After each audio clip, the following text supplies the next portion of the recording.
नमस्कार दोस्तों, सुप्रभातम। बहुत बहुत स्वागत है आपका आज की ताजा खबर में। चलिए शुरू करेंगे हम ग्लोबल इकोनॉमी के साथ, जहां पर सबसे पहले हमें बात करनी होगी यूएस मार्केट्स के बारे में। तो यूएस मार्केट्स कल डाउन रहे एंड थर्ड कंसेक्यूटिव डे रहा जहां पर यूएस के जो मार्केट्स है वो नीचे रहे।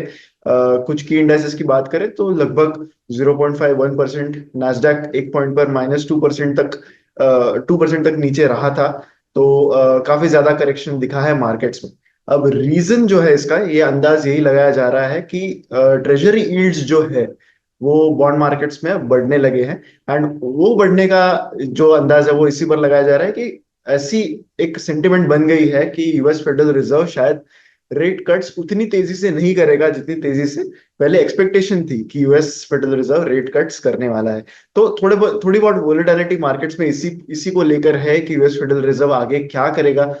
यूएस मार्केट्स की बात की जाए तो थोड़ी बहुत अनसर्टेनिटी वहां पर आने वाले इलेक्शंस के बारे में भी है। कोई भी देश में अगर इलेक्शंस होते हैं तो की इंडाइसेस उनके थोड़े ज्यादा वोलेटाइल रहते हैं, ज्यादा मार्केट में उतार चढ़ाव ऐसे समय पर हमें दिखाई देता है। तो हो सकता है कि वो भी एक रीजन यहाँ पर हो। तो मेनली जो ट्रेडर्स है वो इसी को लेके चिंतित है कि जो federal reserve rate cut already कर चुका है, शायद उतने उतनी तेजी से जो एक्सपेक्टेशन थी शायद उतनी तेजी से रेट कट्स आगे ना करे। इसी पर सारी जो मार्केट का इवैल्यूएशन है वो इसी पर है कि फेडरल रिजर्व के रेट कट के पॉसिबिलिटीज कैसे हैं। एंड उससे बाकी सारे जो सेक्टर्स है, रियल एस्टेट से लेके मैन्युफैक्चरिंग से लेके बाकी सारे सेक्टर्स में क्या फर्क हो सकता है कि अगर यूएस फेडरल रिजर्व जो है वो रेट कट्स नहीं करता। आने वाले बचे हुए साल में अगर रेट कट्स नहीं आते तो क्या उससे फर्क पड़ेगा, उसी को एनालाइज करते हुए सारे ट्रेडर्स मेनली दिखे। इंडियन इकोनॉमी की न्यूज की बात करते हैं। सबसे पहली न्यूज यहाँ पर है regarding the gold and silver prices. तो गोल्ड एंड सिल्वर के जो प्राइसेस है वो एक वापस लाइफ टाइम हाई हिट कर गए हैं इंडिया में। मेनली जो वेडिंग सीजन है उसके डिमांड को लेकर थोड़े ज्यादा प्राइसेस बढ़ रहे हैं, ऐसा अंदाजा लगाया जा रहा है। अगर हम देखें तो ये एक सिक्स्थ कंसेक्यूटिव सेशन है जहां पर festive demand and wedding season की डिमांड, ये दोनों डिमांड्स की वजह से प्राइसेस बढ़ते हुए दिख रहे हैं। कल 500 रुपीज पर 10 ग्राम्स से प्राइस बढ़ गए और एंड अब प्राइसेस हो गए लगभग 81,500 पर 10 grams. Obviously city to city ये डिफर कर रहा है, बट लगभग यही फिगर के आसपास प्राइसेस पहुंच गए हैं। सिल्वर प्राइसेस भी बढ़ते हुए नजर आए हैं यहाँ पर। तो अक्टूबर 16 से यानी लगभग एक वीक पहले से अगर हम देखें तो 2,850 रुपीज पर 10 ग्राम से प्राइसेस बढ़ गए हैं। तो ऑलरेडी एक लाइफ टाइम हाई पर गोल्ड चल रहा था, वहां से और तेजी से प्राइसेस बढ़ते हुए ऑलरेडी दिख रहे हैं। तो ये एक अब इसका क्या फर्क पड़ेगा डिमांड सिनारियो पर वो आगे देखना होगा। लेकिन फेस्टिव डिमांड और गोल्ड, जब भी प्राइसेस थोड़े बढ़ते हैं तो जो भी ज्वेलरी रिलेटेड स्टॉक्स है उनकी सारी मैनेजमेंट का यही कहना होता है कि डिमांड पे थोड़ा सा असर इन चीजों की वजह से पड़ता है। लेकिन अब ऐसी एनवायरनमेंट में जहां पर वेडिंग्स भी बहुत है एंड फेस्टिव डिमांड है, ऑलरेडी हम देख रहे हैं कि एक प्रीमियमाइजेशन वाली थीम तो ऑलरेडी चली रही है। तो ऐसे में डिमांड कितनी अफेक्ट होगी या नहीं होगी ये देखना बहुत इंटरेस्टिंग होगा जब आने वाले क्वार्टर के रिजल्ट्स आएंगे, नहीं Q3 के रिजल्ट्स आएंगे, तब ये देखना होगा कि इतने बढ़ते हुए गोल्ड प्राइसेस में भी डिमांड सस्टेन होती है या नहीं होती है। ये एक बहुत इंटरेस्टिंग चीज होगी जो हमें एनालाइज करने मिल जाएगी। गवर्नमेंट ने कुछ कर्व्स जो लगाए थे यानी एक्सपोर्ट बैन्स जो लगाए थे on non basmati white rice, तो उसके एक्सपोर्ट के बैन रिमूव कर दिए गए हैं। फ्लोर प्राइस यानी एक मिनिमम प्राइस जिसके ऊपर ये जो डीलिंग्स होंगी वो होगी, वो भी फ्लोर की जो प्राइस है वो भी यहाँ पर रिमूव कर दी है गवर्नमेंट ने। तो ये जो राइस के एक्सपोर्ट के कर्व्स है वो उसमें मिनिमम एक्सपोर्ट प्राइस भी एक लगाई गई थी, तो वो भी रिमूव कर दिए यहाँ पर गवर्नमेंट ने। And parboiled and husked brown rice जो है वो अभी एग्जम्प्ट है फ्रॉम एक्सपोर्ट ड्यूटी। तो ये जो बैन था गवर्नमेंट ने ये जुलाई के पिछले साल में लगाया था। तो ये बैन लगाने का मेन रीजन यही था कि गवर्नमेंट को ये डर था कि जो राइस के स्टॉक्स प्रोड्यूस किए जा रहे हैं देश में वो शायद इनएडिक्वेट होंगे जो डिमांड है उसको फुलफिल करने के लिए। तो अब ये बैन क्यों हटाया जा रहा है, मेनली बिकॉज जो भी गवर्नमेंट के गोडाउन्स है, गवर्नमेंट के जो वेयर हाउसेज है, वहां पर अभी काफी अच्छा स्टॉक आ गया है राइस का। ऐसे एनवायरनमेंट में गवर्नमेंट को ये चिंता नहीं है कि जो डिमांड है वो फुलफिल नहीं होगी। करंटली सप्लाई काफी एडिक्वेट है डिमांड फुलफिल करने के लिए। तो ऐसे में अगेन गवर्नमेंट ने एक्सपोर्ट का रास्ता खोल दिया है फॉर कंपनीज जो चाहती है कि वो अपने राइस के स्टॉक्स जो है वो एक्सपोर्ट कर सके। गवर्नमेंट ने एक ब्लैंकेट बैन जो था वो विड्रॉ कर दिया था सितंबर 28 को, which was on non basmati white rice exports. And तब वो उन्होंने ये जो मिनिमम एक्सपोर्ट प्राइस है वो यहाँ पर लगा दी थी, तब वो भी हटाई गई है। तो काफी तेजी से एक्सपोर्ट बैन्स हटाने पर एक्सपोर्ट के रास्ते खोलने के लिए गवर्नमेंट ने सारे मेजर्स ऑलरेडी यहाँ पर लेते हुए नजर आ रहा है। एक और एक तरीके से पॉजिटिव न्यूज इंडियन इकोनॉमी के एंड कुछ स्पेसिफिक सेक्टर्स के लिए वो ये है कि गवर्नमेंट ने एंटी डंपिंग ड्यूटी इंपोज कर दी है on 5 Chinese products for 5 years. तो एंटी डंपिंग ड्यूटी मतलब जब गवर्नमेंट चाहती है कि किसी चीज का इंपोर्ट देश में महंगा कर दिया जाए ताकि देश के विद इन जो मैन्युफैक्चरर्स है उनको इसका बेनिफिट हो सके, तब गवर्नमेंट एंटी डंपिंग ड्यूटी लगाती है। तो ये मेनली चाइना जैसे कंट्रीज के लिए अप्लाई होता है जहां पे बहुत चीप प्रोडक्ट्स जो है वो इंडिया में इंपोर्ट किए जाते हैं काफी इजीली, बिकॉज वहां पर वो बहुत लो कॉस्ट में बनते हैं। एंड चीप वे में अगर वो इंडिया में इंपोर्ट हो जाए तो इंडिया के मैन्युफैक्चरर्स का जो डिमांड है वो कम हो जाता है। तो 5 ऐसे प्रोडक्ट्स पर एंटी डंपिंग ड्यूटी गवर्नमेंट ने इम्पोज कर दी है, जिसमें products include glass mirrors, cellophane transparent films. तो ये सारी चीजें मेनली गवर्नमेंट ने इस पर एंटी डंपिंग ड्यूटी लगाई है। बाकी जो चीजें हैं जो मेंशन की है इसमें गवर्नमेंट ने, वो है आइसोप्रोपिलीन अल्कोहल सल्फर ब्लैक जैसे और भी कुछ एक दो केमिकल्स है वो गवर्नमेंट ने इसके इंपोर्ट पर एंटी डंपिंग ड्यूटी लगाई है। ये सारी चीजें चाइना से एक्सपोर्ट होती थी इंडिया में at below normal prices. And जो ड्यूटीज लगाई है वो भी काफी ज्यादा है, $82 पर टन एंड $217 पर टन फॉर डिफरेंट प्रोडक्ट्स जो लगाए हैं। तो उतनी ड्यूटी ज्यादा ये सारे कंपनीज को देनी होगी, चाइना की कंपनीज को, अगर उनको ये चीजें एक्सपोर्ट करनी है टू कंट्री लाइक इंडिया। अब बात करते हैं कुछ स्टॉक वाइज न्यूज की। बहुत सारे रिजल्ट्स आए हैं, तो सबसे पहले हम बात करते हैं एचयूएल के रिजल्ट्स की। ओवरऑल कह सकते हैं कि एक डिसअपॉइंटिंग रिजल्ट ही था। रेवेन्यू बढ़ा है by just 1.9% on year basis.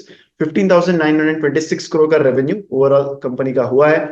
Management ने कहा है कि वो डिमांड जो है वो स्टेबल एक्सपेक्ट कर रहे हैं, मॉडरेटिंग ग्रोथ दिख रही है अर्बन एरियाज में, लेकिन रूरल एरियाज में एक ग्रेजुअल रिकवरी करंटली नजर आ रही है। नेट प्रॉफिट जो है इस क्वार्टर में वो डाउन है बाय 2.4%। हालांकि वॉल्यूम ग्रोथ थोड़ी बहुत दिखी है 3% की। तो प्रीवियस बेस क्वार्टर जो है यानी Q2 FY24 जो है उसमें एक इनडायरेक्ट टैक्स का क्रेडिट था, तो उस वजह से प्रॉफिट का ग्रोथ दिख नहीं रहा है। But still it is not much, volume growth भी 3% का ही है। प्रॉफिट बिफोर EBITDA जो है कंपनी का वो 0.7% से बढ़ा है, तो वो भी कुछ खास बड़ा नहीं है। ओवरऑल कंपनी की मैनेजमेंट का कहना है कि कुछ की कमोडिटीज में इन्फ्लेशन काफी ज्यादा था, जैसे क्रूड ऑयल में 10% का इन्फ्लेशन देखा गया compare two year on year quarter. Palm oil में 25% का इन्फ्लेशन देखा गया। तो इन चीजों की वजह से इनपुट प्राइसेस, इनपुट कॉस्ट जो है कंपनी की वो बढ़ गई। मैनेजमेंट ने ये भी कहा है कि कमोडिटी प्राइसेस अगर स्टेबल रहते हैं तो लो सिंगल डिजिट प्राइस ग्रोथ वो एक्सपेक्ट करते हैं in the near term. And overall volume growth जो है वो ऐसी एक्सपेक्टेशन है कि उससे ज्यादा वैल्यू ग्रोथ आएगी, ऐसा एक्सपेक्टेशन है। तो ऑब्वियसली प्राइसिंग इंक्रीज, छोटी छोटी प्राइसिंग पीक्स अगर वो करेंगे अपने कुछ कुछ प्रोडक्ट्स में, तो उस वजह से कंपनी एक्सपेक्ट कर रहा है कि थोड़ी बहुत ग्रोथ वहां से आ सकती है। अर्बन मार्केट्स हमेशा एफएमसीजी ग्रोथ के लिए एक ड्राइविंग फोर्स रहे, ऐसा मैनेजमेंट ने कहा है। एंड उसमें थोड़ा सा नॉर्मलाइजेशन अब दिखने लगा है, mainly because of a high base. एक और इम्पोर्टेंट अपडेट तो ये है एचयूएल का कि वो जो अपना आइसक्रीम बिजनेस है उसको सेपरेट करने वाले हैं।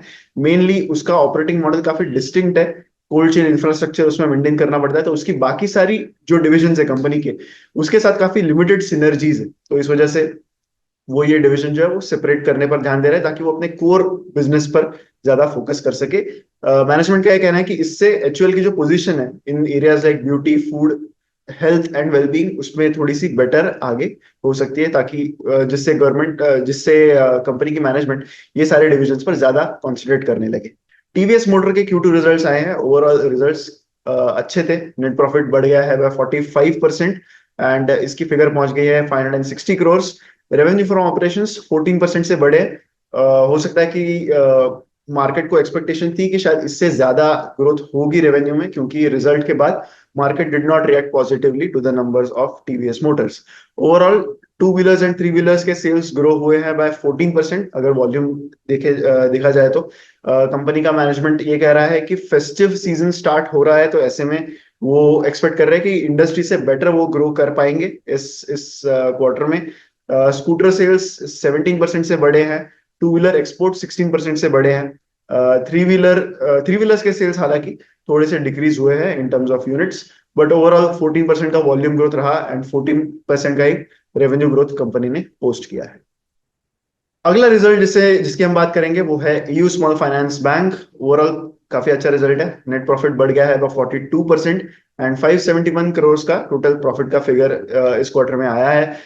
13.5% का राइज है compare to Q1 of FY25। तो क्वार्टर ऑन क्वार्टर बेसिस पर भी काफी हेल्दी इंक्रीज यहाँ पर प्रॉफिट की फिगर में दिखाई दे रहा है। टोटल इनकम 55% से बढ़ा है ईयू स्मॉल फाइनेंस बैंक का। एंड बाकी चीजों की बात करें तो कुछ डिसरप्शंस आए हैं मोमेंटम में, बिजनेस मोमेंटम में, ऐसा कंपनी के सीईओ ने कहा है, mainly because of inflation, elections and कुछ अनयूजुअल वेदर पैटर्न्स जो अगस्त में देखे गए। तो इस वजह से थोड़ा सा बिजनेस मोमेंटम अफेक्ट हुआ है। लेकिन जो क्वार्टर अभी स्टार्ट हुआ है, यानी पिछले 3-4 हफ्तों से एक काफी अच्छा पॉजिटिव कमबैक वापस हुआ है ऑपरेशंस में एंड ऑपरेटिंग एनवायरनमेंट काफी इंप्रूव हो गया है, ऐसा कंपनी के मैनेजमेंट ने यहाँ पर कहा है। पिडिलाइट इंडस्ट्रीज के भी Q2 रिजल्ट्स आए, नेट प्रॉफिट बढ़ा है बाय 17.8% टू 540 करोड़। ओवरऑल अच्छे रिजल्ट्स रहे। हाल ही के कुछ क्वार्टर्स में इतने अच्छे रिजल्ट्स कंपनी ने नहीं पोस्ट किए थे, तो उसके मुकाबले काफी ठीक ठाक रिजल्ट्स रहे इस क्वार्टर में। रेवेन्यू फ्रॉम ऑपरेशंस 5% से बढ़े हैं। बाकी जो एक्सपेंसेस है वो थोड़े से इंक्रीज हुए हैं इस क्वार्टर में। इनपुट प्राइसेस ठीक ठाक रहे, चाहे एक्सपेंसेस बढ़े हों उसके बावजूद मार्जिन में थोड़ी सी इंप्रूवमेंट दिखी है इस क्वार्टर में। इसी वजह से प्रॉफिट ग्रोथ जो है वो ज्यादा है रेवेन्यू ग्रोथ के कंपैरिजन में। ग्रॉस प्रॉफिट का एक्सपांशन 281 बेसिस पॉइंट्स का हुआ है, तो इस वजह से एबिटा मार्जिन्स 24.6% हो गए इस क्वार्टर में। कंज्यूमर एंड बाजार बिजनेस जो है उसमें वॉल्यूम ग्रोथ 6% की रही and rural demand urban demand से ज्यादा बेहतर रही, ऐसा पिडिलाइट का यहाँ पर कहना है। जीएफएल यानी गुजरात फ्लोरोकेमिकल्स की सब्सिडरी जीएफसीएल ईवी ने 1000 करोड़ रेज करने का नोटिफिकेशन स्टॉक एक्सचेंज को दिया। This is mainly to drive the EV business, यानी इलेक्ट्रिक व्हीकल्स बिजनेस का ग्रोथ जो है उसको ड्राइव करने के लिए कंपनी ये रेज कर रहा है। तो इससे जीएफसीएल ईवी जो 100% सब्सिडरी है ऑफ गुजरात फ्लोरोकेमिकल्स, उसका वैल्यूएशन लगभग 25,000 करोड़ होगा। इस वजह से जो फंडिंग राउंड है ये 1000 करोड़ का, that is led by INOX GFL group के प्रोमोटर्स एंड बाकी और भी इन्वेस्टर्स हैं यहाँ पर जो इसमें पैसे रेज करने वाले हैं। जीएफसीएल ईवी एम कर रहा है कि वो एक की प्लेयर बन सके in the global battery materials industry. जो प्रोडक्ट्स ऑफर करने वाली है company which that will include things like battery chemicals, cathode active materials and binders. तो काफी कुछ डिटेलिंग प्लान्स के बारे में गुजरात फ्लोरोकेमिकल्स ने इससे पहले भी दिया था। वो ईवी स्पेस पर ज्यादा काफी अच्छे से ध्यान दे रहे हैं, ऐसा कंपनी का ये कहना था। एंड बहुत सारे इन्वेस्टर्स का बैकिंग है एंड कंपनी की भी रेडीनेस है to begin commercial sales by Q4 FY25 after completing sampling and validation, ऐसा कंपनी के सीईओ ने यहाँ पर कहा है। डॉक्टर लाल पैथ लैब्स के रिजल्ट्स की भी बात कर लेते हैं। नेट प्रॉफिट बढ़ गया है by 18% on a year on year basis and इसकी फिगर हो गई है 129 करोड़। रेवेन्यू ग्रोथ अराउंड 10% का रहा इस क्वार्टर में। Organic expansion and increase volume की वजह से ये परफॉर्मेंस आया है, ऐसा कंपनी की मैनेजमेंट का कहना है। जो प्रॉफिटेबिलिटी बढ़ी है इस क्वार्टर में, उसका मेन रीजन था कि ऑपरेटिंग लेवरेज की वजह से टेस्ट्स पर पेशेंट बढ़ गए एंड रेवेन्यू पर पेशेंट भी कंपनी के लिए बढ़ा है, जिस वजह से बॉटम लाइन ग्रोथ काफी अच्छी रही है इस क्वार्टर में। Q2 हमेशा एक सीजनली अच्छा क्वार्टर रहता है डायग्नोस्टिक कंपनीज के लिए because of monsoon related diseases, per year on year basis पर वो नलीफाई हो जाता है बिकॉज ईयर जो बेस क्वार्टर है उसमें भी वो इफेक्ट होता है। तो उसके हिसाब से वॉल्यूम ग्रोथ 8.6% की on year on year basis एक ठीक ठाक है वॉल्यूम ग्रोथ है। जनरली एक्सपेक्टेशन रहती है कि एटलीस्ट डबल डिजिट की वॉल्यूम ग्रोथ रहे यहाँ पर, तो उससे थोड़ी सी कम वॉल्यूम ग्रोथ आई है। स्वस्थ फिट जो टेस्ट होते हैं यानी प्रिवेंटिव हेल्थ के जो टेस्ट होते हैं, जो ज्यादा मार्जिन लाती है कंपनी के लिए बिकॉज यहाँ पर जो नंबर ऑफ टेस्ट है पर पेशेंट वो कंपनी ज्यादा करा सकती है उनके कस्टमर से, तो ये एक इंपॉर्टेंट पैरामीटर रहा है कंपनी के लिए। तो स्वस्थ फिट की वजह से 24% रेवेन्यू कंपनी ने इस क्वार्टर में कमाया है। अब बढ़ते हैं हमारे आखिरी सेक्शन पर, यानी बिलीव इट और नॉट सेक्शन पर। तो जापान में एक मेजर आईपीओ हुआ, जो कंपनी है वो कल ही लिस्ट हुई एंड कंपनी का नाम है टोक्यो मेट्रो। तो टोक्यो जो बिगेस्ट जापानीज सिटी है उसमें जो मेट्रो ऑपरेट करती है वही कंपनी का आईपीओ था। तो आईपीओ ओपन तो हुआ, अच्छे लिस्टिंग गेन के साथ भी ओपन हुआ। लेकिन सबसे इंटरेस्टिंग बात ये थी कि कंपनी ने आईपीओ में रिटेल इन्वेस्टर्स को इन्वेस्ट करने के लिए, मतलब उनको एंटाइज करने के लिए, उनको लुभाने के लिए क्या क्या चीजें ऑफर की। कंपनी ने फ्री ट्रेन टिकट्स ऑफर किए। टेम्पुरा यानी एक जापानीज क्विजीन है, जापानीज डिश है, वो उनके कुछ आउटलेट्स में उन्होंने फ्री में ऑफर करने की बात आईपीओ में की। गोल्फ कोर्स का एक्सेस भी देने की बात उन्होंने की। जो भी आईपीओ को सब्सक्राइब करेगा, जो भी आईपीओ को अप्लाई करेगा, वो सारे इन्वेस्टर्स को एंटाइज करने के लिए ये सारी चीजें Japanese Japanese company Tokyo metro ने ऑफर की थी। जस्ट एक कंपैरिजन के लिए, इंडियन कंपनीज को इतना कुछ करना नहीं पड़ता। एक तो वो अच्छे वैल्यूएशंस पर भी आईपीओ ला सकते हैं। इंडिया जैसी मार्केट में हमने ऑलरेडी हुंडई का एग्जांपल देखा। हुंडई जो कंपनी है वो कोरिया में 5 के पी रेशियो पर ट्रेड करती है। इंडिया में आपको एक काफी अच्छे वैल्यूएशन मल्टीपल पर आईपीओ लाने मिल रहा है करंटली। एंड ज्यादा टेंशन लेने की जरूरत नहीं है कंपनीज को ये चिंता करने के लिए कि आईपीओ सब्सक्राइब होगा या नहीं होगा। इंडिया में रिटेल इन्वेस्टर्स जीएमपी देखकर आईपीओ सब्सक्राइब कर लेते हैं। उनको ये सारी फ्रीबीज की जरूरत नहीं पड़ती कंपनीज को, to entice more and more investors to apply to the IPO. तो शेड्यूल्ड लिस्टिंग जो था उसका, वो कल था। एंड एक अराउंड 47% से कंपनी के शेयर का प्राइस लिस्टिंग के दिन ही अप्रिशिएट हुआ है। सो काफी इंटरेस्टिंग मुझे लगा कि कंपनीज को क्या ऑफर करना पड़ रहा है ताकि ज्यादा से ज्यादा लोग इन्वेस्ट करें उनके आईपीओ में। So that is it. आज का जो वीडियो है वो यहीं पर समाप्त होता है। मैं आशा करता हूँ कि वीडियो आपको अच्छा लगा होगा। अगर अच्छा लगा है तो लाइक जरूर कीजिएगा एंड शेयर भी करें वीडियो को विद मैक्सिमम पीपल। मिलेंगे अगले वीडियो में। Thank you so much.